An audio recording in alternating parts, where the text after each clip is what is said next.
जज advocate general यानी कि जैग एंट्री के एग्जाम के लिए क्लैट पीजी का स्कोर अब मैंडेटरी कर दिया गया है। और अगर आपने ये वीडियो खोली है तो डेफिनेटली आपके दिमाग में ये क्वेश्चन होगा कि ये क्लैट पीजी एग्जाम एग्जैक्टली है क्या, इसमें जो पेपर पैटर्न है वो क्या होता है, क्या मुझे कोचिंग की जरूरत है इस एग्जाम को क्रैक करने के लिए, क्या यहाँ पर जो पेपर पैटर्न है वो बहुत डिफरेंट है बाकी एग्जाम से, कौन से सब्जेक्ट्स यहाँ पे इंपॉर्टेंट होते हैं, क्या पैटर्न है। तो इस वीडियो के अंदर मैं सारी बातें करने वाला हूँ कि कैसे आपको इस एग्जाम को प्रिपेयर करना है बिना किसी कोचिंग के, केवल सेल्फ स्टडी के थ्रू, और कैसे हम लोग आपकी हेल्प कर सकते हैं इसी सेम पर्पस को अचीव करने के लिए। अकॉर्डिंगली आप संभव लॉ का टेलीग्राम ग्रुप भी जरूर ज्वाइन करिए, बिकॉज उस टेलीग्राम ग्रुप के ऊपर हम लोग रोज क्वेश्चंस डालते हैं जो कि क्लैट पीजी के लिए इंपॉर्टेंट है। अकॉर्डिंगली वो ग्रुप आप जरूर ज्वाइन करिए, उस पर इतने सारे क्वेश्चंस हम लोगों ने पहले से ही पोस्ट करके रखे हुए हैं कि आपका रोज रिवीजन होता रहेगा, और जो अपडेट्स आते रहते हैं वो भी हम लोग वहां पे देते रहते हैं। तो टेलीग्राम ग्रुप को जरूर ज्वाइन करिए। तो बिना देर के वीडियो को शुरू करते हैं और सबसे पहले बात कर लेते हैं कि जो क्लैट पीजी है ना, इसका एग्जाम पैटर्न क्या है। तो देखिए, जो सबसे पहली चीज आपको ध्यान में रखनी है वो ये है कि ये जो एग्जाम है ना, ये 2 घंटे का एग्जाम होता है बेसिकली आपका, ठीक है। और इस एग्जाम में आपसे जो है 120 क्वेश्चन पूछे जाएंगे जो कि मल्टीपल चॉइस क्वेश्चन होंगे। अगर आप एक क्वेश्चन सही करेंगे तो आपको 1 मार्क मिलेगा। अगर आप एक क्वेश्चन को गलत करेंगे तो आपका 0.25 मार्क्स यहाँ पे डिडक्ट होगा, मतलब 1/4। और अगर आपने कोई क्वेश्चन को अनअटेम्प्टेड छोड़ा है तो आपका कोई भी मार्क डिडक्ट नहीं होगा, आप अनअटेम्प्टेड क्वेश्चन भी छोड़ सकते हो। फिर हम लोग बात करें यहाँ पर कि कौन कौन से सब्जेक्ट्स यहाँ पे आपके लिए इंपॉर्टेंट है। तो यहाँ पे आप सिलेबस देखेंगे, कॉन्स्टिट्यूशनल लॉ आपके लिए पहला बताया गया इंपॉर्टेंट है, और फिर अदर एरियाज ऑफ लॉ आपको यहाँ पे पूरी लिस्ट दे दी गई है। लेकिन आपको इस लिस्ट से कंफ्यूज नहीं होना है, बिकॉज ये जो लिस्ट है इसके अकॉर्डिंग में अगर आप अगला पेपर, जब आप अगला पेज खोलोगे, यहाँ पे आपको दिखेगा all the mandatory subjects under the under graduate program. ये जो क्लॉज है ना, ये एक ऐसा क्लॉज है जिसकी वजह से जितना भी जो सब्जेक्ट्स हो सकता है आपका किसी लॉ उसमें 5 ईयर कोर्स या 2 ईयर, आपका 5 ईयर या 3 ईयर कोर्स में, वो सब कुछ यहाँ पे आ जाता है। तो ये जो लिस्ट हमारी दी हुई है, this is not exhaustive list. इसके अलावा भी आपका लेबर लॉ हो गया, या फिर आपका आईपीआर हो गया, फिर अदर सब्जेक्ट्स हो गए ना, वो भी इसमें इंक्लूड होगा। तो आपको इस बात का ध्यान रखना है। फिर अगर हम लोग बात करें कि आपको कैसे इस एग्जाम की प्रिपरेशन करनी है, कौन सी चीजें आपको ध्यान में रखनी है, तो यहाँ पे देखिए लिखा हुआ है कि ये जो एग्जाम है ना, ये आपके कॉम्प्रिहेंशन एबिलिटीज के ऊपर ध्यान देता है। आपको बेसिकली होगा क्या ना, देखिए इस एग्जाम के अंदर आपको दे दिया जाएगा एक पैराग्राफ। ये पैराग्राफ अराउंड होगा आपका 250 से लेकर 300 वर्ड्स का, और यहाँ पे इस पैराग्राफ को पढ़ के आपको 6 क्वेश्चंस को आंसर करना है लाइन बाय लाइन, ठीक है। तो अकॉर्डिंगली जो ये पैराग्राफ है ये पढ़ा आपने, इसको आंसर करना शुरू करा, तो यहाँ पे आपकी कॉम्प्रिहेंशन एबिलिटी, जिसका कि मतलब ये है कि आपकी जो एबिलिटी है रीड करने की या फिर कॉम्प्रिहेंड करने की इश्यूज को, जो कि पैसेज के अंदर डिस्कस्ड है, या फिर जो आर्गुमेंट्स दिए गए हैं या फिर व्यू पॉइंट डिस्कस करे गए हैं पैसेज के अंदर, वो चेक किया जाएगा। फिर आपकी अवेयरनेस चेक की जाएगी जो लीगल इश्यूज डिस्कस किए गए हैं पैसेज के अंदर, एज वेल एज जो आपके लीगल इश्यूज और फैक्ट्स यहाँ पे रिलेटेड हैं, या फिर जो अराइज आउट हो रहे हैं पैसेज के अंदर से लीगल इश्यूज, उनको आपको देखना पड़ेगा in reference to a judgement और अ स्टेट्यूट, जिससे कि वो चीज लिया गया है। यहाँ पे आपको देखना क्या है, यहाँ पे जो एक्सट्रैक्ट्स आएंगे वो आएंगे आपके प्राइमरी लीगल मटेरियल्स, जैसे कि important court decisions in the various fields of law, statutes and regulation. यहाँ पे जो पैसेज है वो फॉलोड होगा as I said with a series of questions.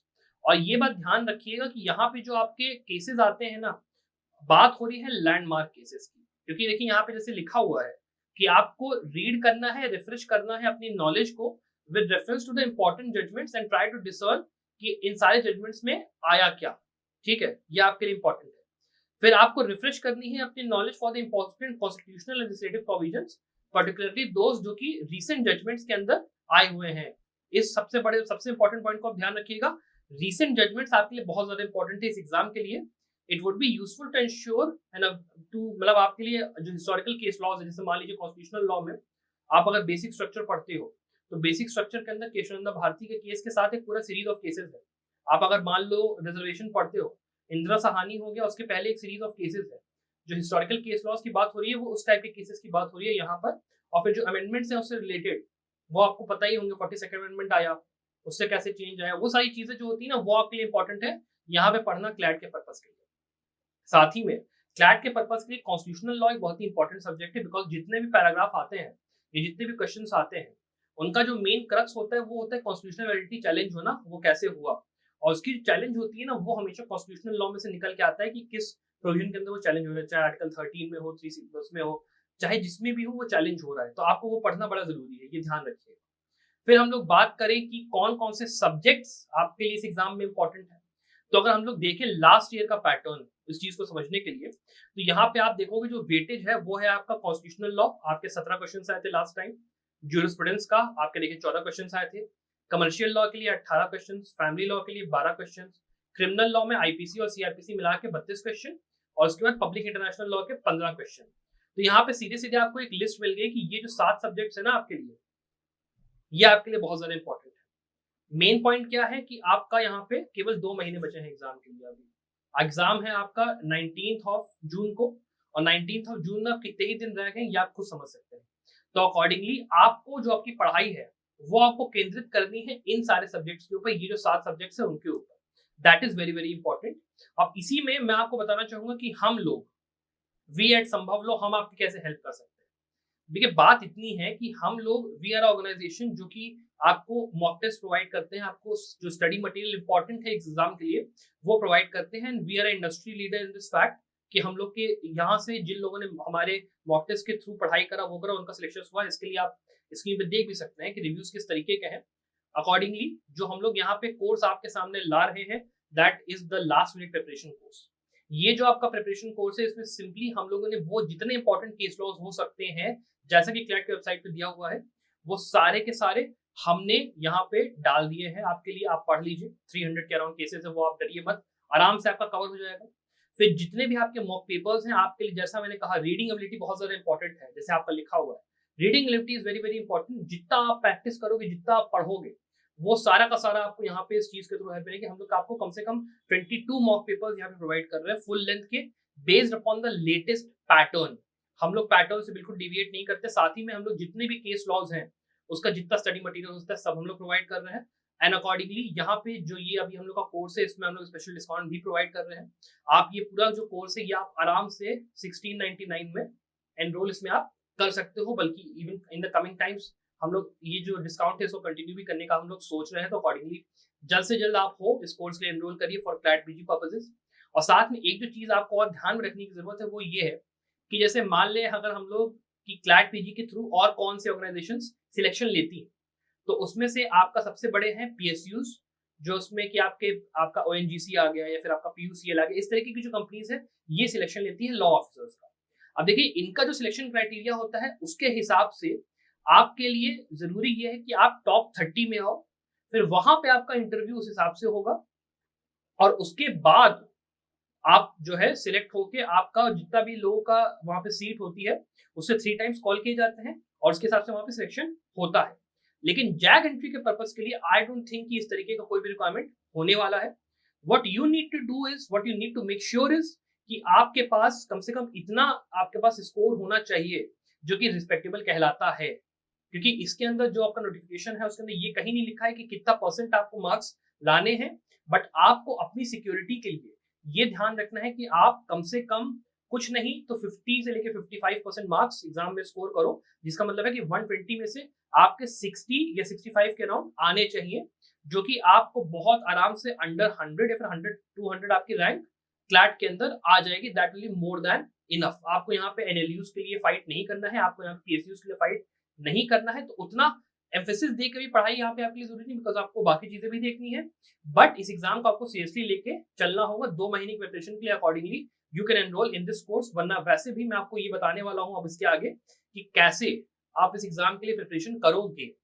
सबसे पहले आप ये समझ लीजिए, जैसे मैंने कहा था आपके लिए सबसे इंपॉर्टेंट है ये जो 7 सब्जेक्ट्स हम लोगों ने मेंशन करे, चाहे आपका हो गया constitution, jurisprudence, IPC, contract, public international law, family law, ये जितने सब्जेक्ट्स हैं आपका जो बेसिकली क्रिमिनल लॉ के अंदर हम लोग सीआरपीसी भी अगर ऐड करेंगे, इसमें हम लोगों ने मान लीजिए मेंशन नहीं भी किया, ये सारे सब्जेक्ट्स को अगर आप अच्छे से कर लेते हो तो आपका 80% सिलेबस वहीं पे खत्म हो गया। बिकॉज आपके लिए जो फाउंडेशन है ना वो बहुत इंपॉर्टेंट है। अगर आप बेसिक सब्जेक्ट्स नहीं पढ़ोगे तो आपके लिए केस लॉज को सॉल्व करना अपने आप कठिन होगा, बिकॉज आपके बेसिक्स क्लियर नहीं है।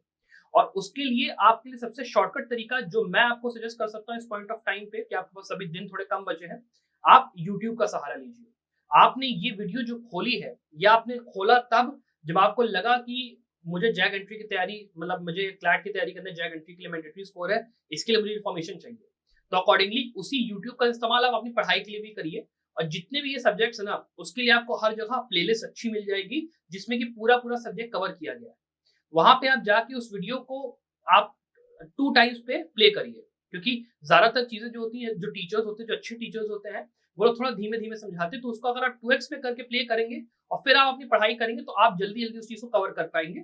और अकॉर्डिंगली नोट्स बनाना शुरू करिए।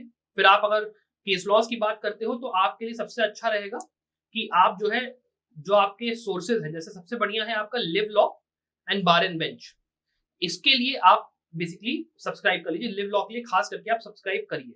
लिव लॉ के अंदर आपको जो केसेस मिलते हैं उनका अच्छा खासा डाइजेस्ट मिल जाएगा। हर दिन जो केसेस आ रहे हैं आपको उसके बारे में पूरी नॉलेज मिलेगी। साथ ही में आपको क्या फॉलो करना है, आपको फॉलो करना है एससी ऑब्जर्वर की वेबसाइट।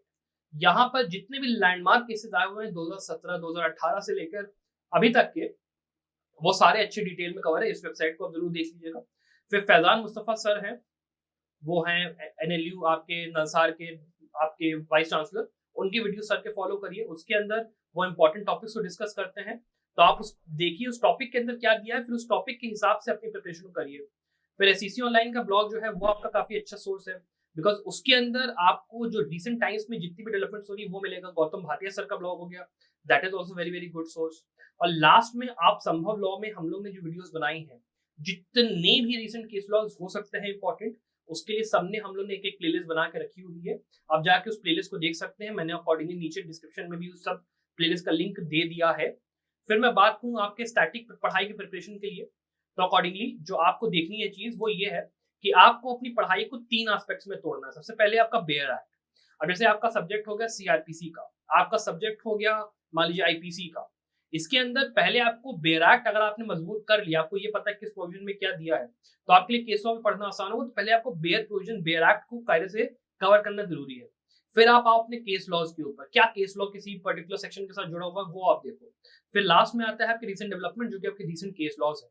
अगर आप ये जो ऊपर के दोनों वाले हैं ना, बेयर प्रोविजन और केस लॉज, ये भी अगर आप अच्छे से कर लोगे तो आपके लिए आसान होगा। और फिर रिसेंट डेवलपमेंट्स आपका एड ऑन टॉप वाला आप बात कह सकते हो कि आपको पढ़ाई करने की यहाँ पे जरूरत है। फिर हम लोग बात करें कि कैसे आपको डिवाइड करना है। जैसे मान लीजिए फैमिली लॉ की हम लोग बात करते हैं, फैमिली लॉ के अंदर आप डिवाइड करते जाइए with reference to different different आपके बेयर एक्ट। जैसे हिंदू मैरिज एक्ट हो गया, अडॉप्शन मैरिज, इसको डिवाइड करके आप अपने नोट्स बनाइए। अकॉर्डिंगली जो रिसेंट केस लॉज आ रहे हैं उसको अपना एक रजिस्टर बना के नोट डाउन करते जाइए। और जो आपके सब्जेक्ट वाइज एमसीक्यूज है उनको आप नोट करिए। बेसिकली जैसे मान लीजिए आपने एक टॉपिक पढ़ा किसी पर्टिकुलर सब्जेक्ट का, तो उसके एमसीक्यूज आप लगाते जाइए, तो आपको ये पता रहेगा कि मेरा सब्जेक्ट तैयार हो गया तो इसके अंदर कौन से एमसीक्यू किस टाइप के आ सकते हैं, तो आपका माइंड कहीं ना कहीं रेडी होता है। फिर आप मॉक पेपर्स लगाइए। मॉक पेपर्स आप, हम लोग संभव लॉ के भी आप मॉक पेपर्स ले सकते हैं। वहां पे आपको मॉक पेपर प्रैक्टिस करने के थ्रू आपकी कॉम्प्रिहेंशन डेवलपमेंट, जो आपका डेवलपमेंट है वो काफी अच्छे से हो पाएगा। तो इस चीज का आपको ध्यान रखना है कि किस तरीके से आपको अपनी प्रिपरेशन को लेके चलना है। लास्टली जो एक फाइनल टिप मैं आपको देना चाहूंगा वो ये है कि आपको बेसिकली कुछ बुक्स हैं जो कि पढ़ना अच्छा रहेगा आपके लिए। सबसे पहले हो गया आपका कॉन्स्टिट्यूशनल लॉ के लिए जेएन पांडे की बुक, वो काफी अच्छी बुक है, मैं जरूर आपको रिकमेंड करूंगा वो देखने के लिए। सेकेंडली जो आपकी बुक है वो है परीक्षा मंथन की रेडी रेगुलर, जो कि समर्थ अग्रवाल की है। वो बुक आप देख लीजिए, काफी अच्छे से आपको रिवीजन में हेल्प कर सकती है। उसके अलावा हमारा टेलीग्राम ग्रुप भी ज्वाइन करके वहां पे प्रैक्टिस कर सकते हैं, जैसे कि मैंने वीडियो की शुरुआत में बोला। आई होप आपको ये वीडियो पसंद आए। अगर आपको ये वीडियो पसंद आया तो फिर आपके जैसे और जो स्टूडेंट्स हैं जो कि और जो जैग एंट्री की एग्जाम की तैयारी कर रहे हैं या फिर उनको क्लैट के लिए हेल्प चाहिए, आप जरूर उनको ये वीडियो रिकमेंड करिएगा। मैंने इस वीडियो में जो बेसिक चीजें हैं वो सारी कवर कर दी हैं। बाकी आप हमारे संभव लॉ के चैनल को भी देख सकते हैं, वहां पे हम लोगों ने हर तरीके की जो क्लैट के लिए वीडियो पॉसिबल हो सकती है, पीजी के लिए सारी की सारी हम लोगों ने आपको प्रोवाइड करके रखी हुई है। And I hope the very best of luck for this exam. Thank you very much for watching this video.